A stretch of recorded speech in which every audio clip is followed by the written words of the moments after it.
नमस्कार दोस्तों, स्वागत है आप सबका आज के इस सेशन में, जहाँ पे हम लोग स्टार्ट करने जा रहे हैं एक नया सब्जेक्ट जो कि है DBMS means database management system.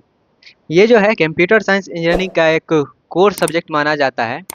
अगर आप एग्ज़ाम के पॉइंट ऑफ व्यू से बात करें या फिर गेट एग्ज़ाम के पॉइंट ऑफ व्यू से बात करें, प्लेसमेंट के पॉइंट ऑफ व्यू से बात करें या फिर इंटरव्यू के पॉइंट ऑफ व्यू से बात करें, तो ये एक काफ़ी इम्पोर्टेंट सब्जेक्ट है जिसमें से सभी जगह क्वेश्चंस लगभग रहते ही रहते हैं।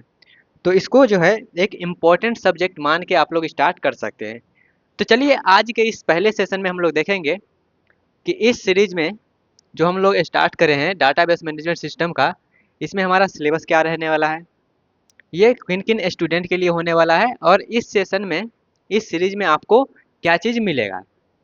तो चलिए स्टार्ट करते हैं DBMS का सिलेबस डिस्कशन। सबसे पहले तो इसमें सिलेबस की बात करें तो आपको तो यहाँ पे पॉइंट बाय पॉइंट सब सिलेबस दिख रहा होगा, लेकिन एक चीज़ आपको पहले बता दें कि अगर आप यूनिवर्सिटी के सिलेबस की बात करें या फिर गेट के सिलेबस की बात करें, तो यूनिवर्सिटी में आपका बहुत कुछ दिया गया है, गेट में आपका कुछ सिलेक्टेड टॉपिक दिया गया है। तो यूनिवर्सिटी में बहुत सारे जो सिलेबस दिया गया है, तो उसको हम क्या किए हैं रीऑर्गेनाइज करके, क्योंकि देखिएगा तो बहुत सारा जो टॉपिक है एक ही यूनिट में मर्ज कर दिया गया है यूनिवर्सिटी के सिलेबस में, लेकिन उसको हम क्या किए हैं रीऑर्गेनाइज करके यहाँ पे हम अपने अकॉर्डिंग कि हाँ पहला यूनिट ये होना चाहिए, दूसरा यूनिट ये होना चाहिए, तीसरा यूनिट ये होना चाहिए, इस तरीक़ा से क्या किए हम अपने अकॉर्डिंग इसको रीऑर्गेनाइज किए हैं।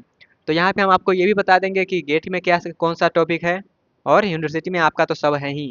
तो चलिए स्टार्ट करते हैं सिलेबस डिस्कशन। और सबसे पहले यहाँ पे हम लोग जो है देखेंगे डाटाबेस मैनेजमेंट सिस्टम का बेसिक या फिर fundamental of database management system. तो सबसे पहले हम लोग बेसिक समझ लेंगे यूनिट 1 में, उसके बाद आएंगे और यूनिट 1 जो है आपका, अब यहाँ पे एक चीज़ और पहले क्लियर कर देते हैं आगे बढ़ने से कि हम आप यहाँ पे लिखेंगे, जैसे कि यहाँ पे हम लिख देते हैं गेट में ये है, ठीक है, उसके बाद लिख देते हैं गेट में ये है, फिर इसको भी लिख देते हैं गेट में ये भी है, उसके बाद ट्रांजैक्शन वाला भी गेट में है, फाइल ऑर्गेनाइजेशन भी हमारा गेट में है, गेट के सिलेबस में है। तो इसका मतलब ये नहीं है कि ये सब टॉपिक जो है गेट में नहीं है, कहीं ना कहीं बेसिक जो हमारा है वो सब जगह यूज़ होता ही है। तो डायरेक्टली या फिर इनडायरेक्टली बोल सकते हैं सब कुछ आपका जो है गेट में इनडायरेक्टली रहेगा ही रहेगा। तो ऐसा बिल्कुल मान के नहीं चलना है कि ये यूनिट गेट में नहीं है तो इसको हम लोग नहीं पढ़ते हैं, ये आपका बेसिक है, ये सब जगह अप्लीकेबल होगा ही होगा। गेट में आपका जो है पूरा point to the point topic दिया गया है, लेकिन यूनिवर्सिटी में आपका जो है पूरा फंडामेंटल पूरा बेसिक मिला के दिया गया है। तो जैसे यहाँ पे हम मेंशन भी कर दिए हैं कि आप जब गेट के सिलेबस में देखिएगा तो ये सब टॉपिक जो है आपको गेट में मिलेगा डायरेक्टली, लेकिन इनडायरेक्टली सब आपका यूज़ होगा ही होगा। तो सबसे पहले हम लोग जो है बेसिक पढ़ लेंगे। बेसिक के बाद हम लोग जो है अब यूनिवर्सिटी की बात करें तो यूनिवर्सिटी में देखिएगा बेसिक के बाद जो है आपका ER मॉडल डायरेक्टली दिया गया है, सेकेंड यूनिट में हो सकता है या फिर इस यूनिट के साथ मिक्स करके दिया गया है। तो इसको हम यहाँ पे नहीं लेंगे, इसको हम तीसरा यूनिट में लेंगे, वो इसलिए क्योंकि यहाँ पे कुछ कुछ की का कंसेप्ट यूज होता है जो कि हम नॉर्मलाइजेशन एंड FD वाला में पढ़ेंगे। तो इसलिए इसको दूसरा यूनिट में लेने का रीज़न ये है कि दूसरा यूनिट में हम लोग पढ़ेंगे FD मतलब फंक्शनल डिपेंडेंसी एंड नॉर्मलाइजेशन, जो कि आपका गेट में भी है और यूनिवर्सिटी के सिलेबस में भी आपका ये दिया गया है। अगला हमारा जो है वो है ER मॉडल। ER मॉडल को हम यहाँ पे सेपरेट इसलिए लिए क्योंकि यहाँ पे हम देखेंगे डिफरेंट डिफरेंट मॉडल जो होता है जिसमें हम डिज़ाइन करते हैं अपने डाटाबेस को, तो वो हमारा एक ER मॉडल भी होता है। तो ER मॉडल आपका एक सेपरेटली जो है दिया जाता है सिलेबस में, इसलिए हम इसको सेपरेटली पढ़ेंगे। वैसे बहुत सारा मॉडल आपको पढ़ना है, लेकिन ER मॉडल आपको स्पेशली पढ़ना है क्योंकि ये गेट में भी है और आपके सिलेबस में भी स्पेशली इसको मेंशन किया गया है। उसके बाद हमारा आता है रिलेशनल डाटाबेस और SQL। तो यहाँ पे हम लोग जो है ये आप SQL जो है ना, आप जब भी डाटाबेस डिज़ाइन करेंगे इसको आप प्रैक्टिकली इम्प्लीमेंट भी करिएगा। मीन्स जब भी आप कोई सॉफ्टवेयर बनाते हैं या फिर कोई मान लेते हैं एप्लीकेशन ही डेवलप कर रहे हैं या फिर कोई वेबसाइट ही डेवलप कर रहे हैं, तो वहाँ पे डाटाबेस का कंसेप्ट आएगा ही आएगा। अगर डाटाबेस का कंसेप्ट आ रहा है तो वहाँ पे SQL आपको चलाना ही पड़ेगा डाटा को अच्छे से ऑर्गेनाइज करने के लिए। तो ये आपका प्रैक्टिकली आप लोग यूज़ करेंगे तो इसको थोड़ा सा ज़्यादा अच्छे से पढ़ना होगा, इसके ज़रिए ही आप जो है डाटाबेस को डिज़ाइन कर पाइएगा कोडिंग के ज़रिए। तो यहाँ पे हम अगला यूनिट में देख लेंगे रिलेशनल डाटाबेस एंड SQL। ये हमारा थियोटिकल मॉडल होता है और ये हमारा प्रैक्टिकल मॉडल होता है। ये आपके गेट के सिलेबस में दिया गया है, तो इसको भी आप थोड़ा सा अच्छे से ध्यान देंगे। अगला हमारे पास है ट्रांजैक्शन मैनेजमेंट। इसमें हम लोग देखेंगे कि किस तरीक़ा से हम लोग जो है ट्रांजैक्शन को मैनेज कर सकते हैं, अगर ट्रांजैक्शन फेल होता है तो क्या होता है, ये सारी चीज़ जो रिलेटेड है वो हम देखेंगे अपना यूनिट नंबर 5 में, और ये भी आपका गेट के सिलेबस में दिया गया है। उसके बाद अगला हमारा जो है वो है file organisation and indexing. File organisation and indexing, यहाँ पे फाइल को हम कैसे ऑर्गेनाइज कर सकते हैं, डाटाबेस फाइल को, उसको इंडेक्सिंग कैसे कर सकते हैं ताकि हमारा सर्चिंग जो है वो इफिशियंट हो पाए, इसको हम लोग देखेंगे अपना यूनिट नंबर 6 में, जो कि आपका गेट के सिलेबस में भी दिया हुआ है। उसके बाद जो भी कुछ टॉपिक बच जाता है, जैसे कि डाटाबेस के रिलेटेड जो भी सिक्योरिटी इशू होता है उसको हम लोग देखेंगे अपना यूनिट नंबर 7 में। उसके बाद जो एडवांस डाटाबेस मैनेजमेंट सिस्टम है, जहाँ पे आप एसक्यूएल इंजेक्शन वगैरह के बारे में बात करेंगे, तो वो एडवांस एसक्यूएल जो भी चीज़ बचा हुआ रहेगा उसको हम लोग advance database management system unit नाम दे के उसमें हम लोग कवर कर लेंगे, जो भी रिमेनिंग टॉपिक बचा हुआ रहेगा उसको। तो ओवरऑल हमारा जो सिलेबस है वो टोटल 8 यूनिट में हम इसको डिवाइड किए हैं। पहला बेसिक, दूसरा एफडी नॉर्मलाइजेशन, तीसरा ईआर मॉडल, अगला रिलेशनल डाटाबेस एंड एसक्यूएल, उसके बाद transaction management, file organisation indexing, database security and advance DBMS. तो ये आपका कुछ कुछ जो है यहाँ पे हम लिस्ट डाउन कर दिए हैं। वैसे डिटेल्ड सिलेबस जो है हम लोग डिस्कस करेंगे जब पूरा इसका अपना लेक्चर आएगा उस समय।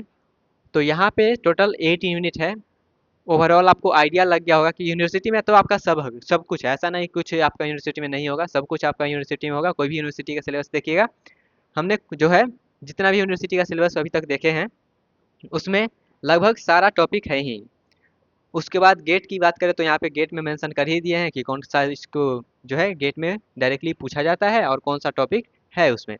अब यहाँ पे बात कर लेते हैं कि ये जो है सीरीज किन के लिए ज़्यादा यूज़फुल साबित होने वाला है।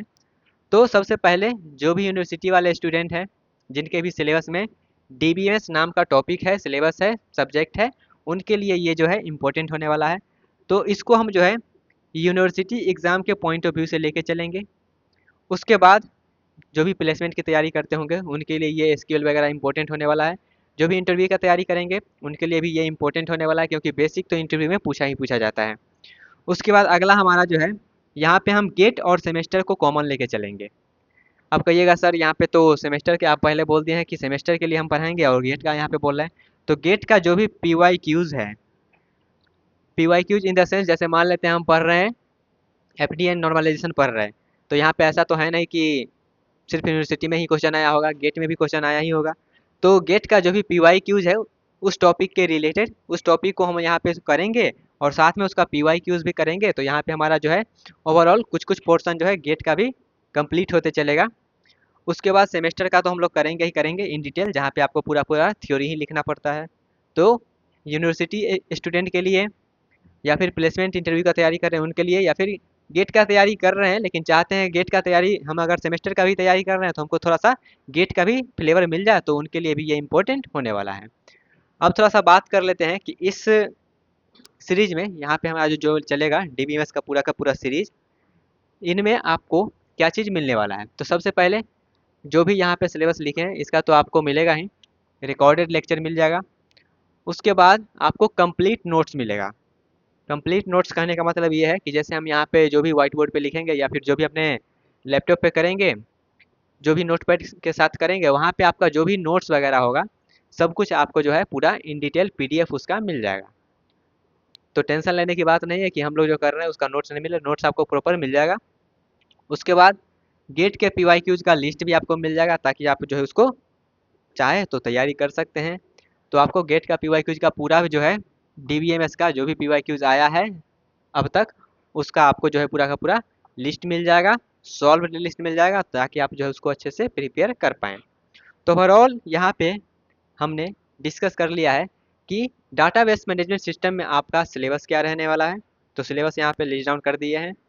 उसके बाद ये सीरीज में आपको क्या चीज़ मिलेगा वो चीज़ बात हम लोग कर लिया। उसके बाद ये जो प्लेलिस्ट होने वाला है वो किन स्टूडेंट के लिए यूज़फुल होने वाला है। तो आई होप आपको ओवरऑल आइडिया लग गया होगा कि इस सीरीज़ में हम लोग क्या करने वाले हैं। फिर भी इससे रिलेटेड कोई भी डाउट रह जाता है तो कमेंट सेक्शन आपके लिए खाली है, वहाँ पे जाके आप उसको पूछ सकते हैं और अपने डाउट को सॉल्व कर सकते हैं। मिलते हैं अपने अगले सेक्शन में जहाँ से हम लोग स्टार्ट करेंगे अपना पहला यूनिट बेसिक ऑफ डीबीएमएस या फिर फंडामेंटल ऑफ डीबीएमएस। तो मिलते हैं अपने अगले सेक्शन में, तब तक के लिए bye bye, tata take care and all the best.